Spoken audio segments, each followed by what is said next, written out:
I've been asked many times to do video games. I always felt like this doesn't look like me.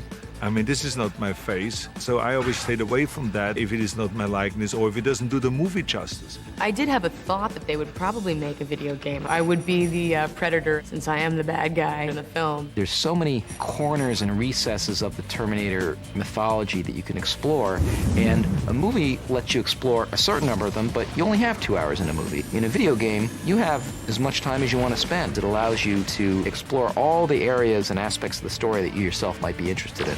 I think a lot of video games that are done that are based on movies might not use a lot of the scenes from the movies, a lot of the characters. In this, it's sort of a continuation of the movie. In order to be different, I think it is about the quality, it's about the playability, it's about the story, it's about the characters, and I think we've given them the kind of ammunition that allows that to happen. What we all wanted out of it is to try to be as faithful to the story of the film after a certain point.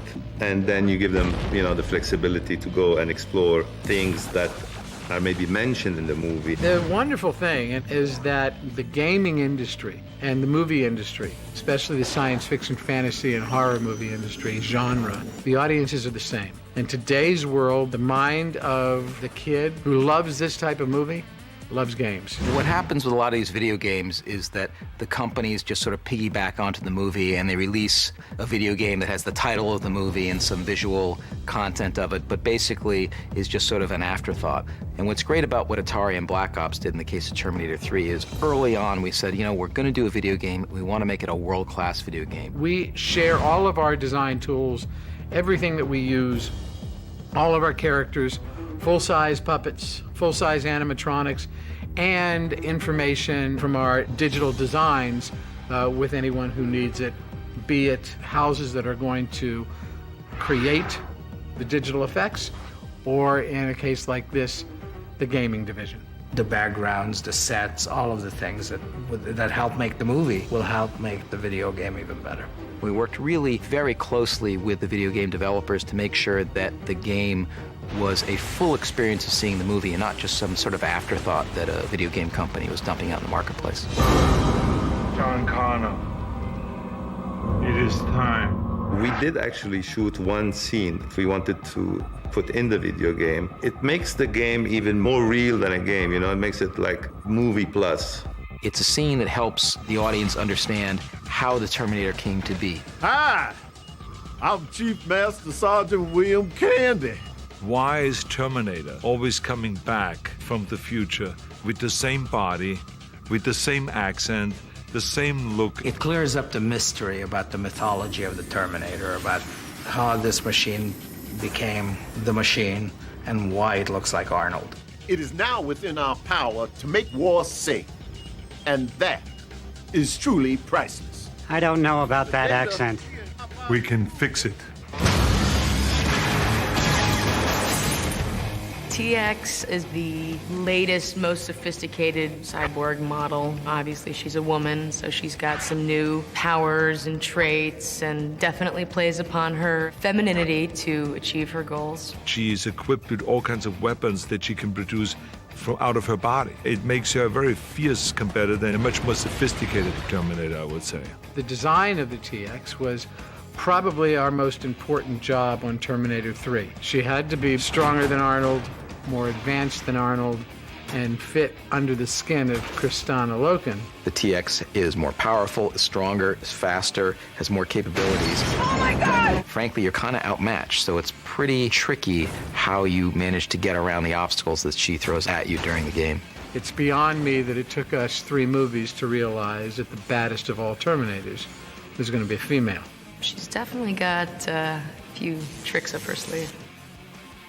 You have storylines that occur in the future, storylines that occur in the present, storylines in the past. For a movie, it's very hard to bounce around between all those different time frames. But the great thing about a video game is you can explore all those different dimensions. The thing that had me really excited about the video game is that here's a chance for us to explore all these different timelines in a parallel format, and I think that's incredibly exciting, simply from a storytelling point of view. Of course, it makes for a great game as well, but it's a wonderful companion with the movie itself. The game's basic premise in general is we're actually mirroring the movie, in addition to adding some sequences that are normally off-screen or away from the movie. You'll be able to basically get the full feel of what it's like to be in that future post-Holocaust nuclear war with the Skynet sort of dominating the skies and in the communication systems, things like that.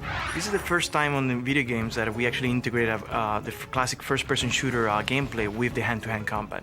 We will actually have full game levels and full environments in which you are playing Arnold in a first-person shooting mode where you are utilizing multiple weapons to complete various objectives, but then in specific encounters, you actually jump into the role where the camera switches from a first-person view and swings out to a third-person perspective, and you're actually fighting the TX, and you're using hand-to-hand combat moves. It's like a mini fighting game where you get to pick the TX up and hurl her into a wall and break something.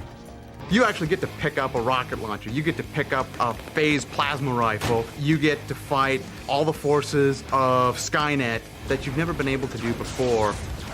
With the hand-to-hand combat, we basically have really been able to sort of follow certain scenes in the movie that are really kind of thrilling, where there's these fights between Arnold and the TX. We got some of the best guys in Hollywood, the stunt guys, these smash kit guys, put these guys on wires, and we're able to simulate what it would be like to be a Terminator and take another big infiltrator Terminator and pick him up in the air and then throw him into a wall with all that weight and force. Arnold is a Terminator, and the TX is a Terminator.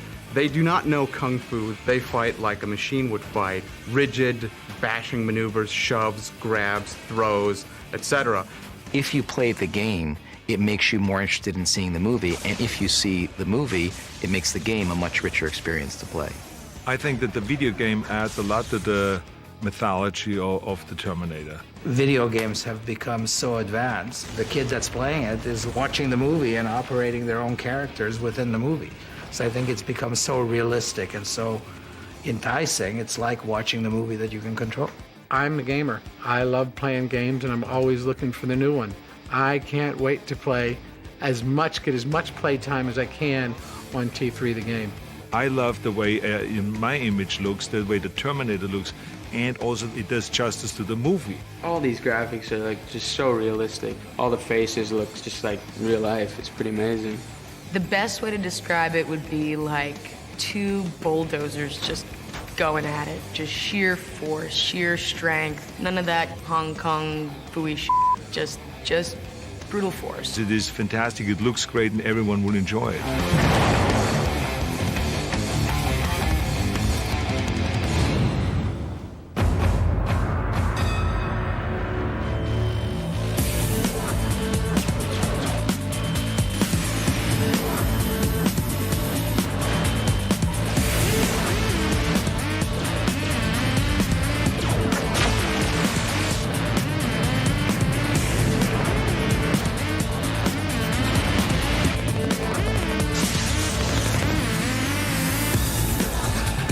Terminator 3, Rise of the Machines,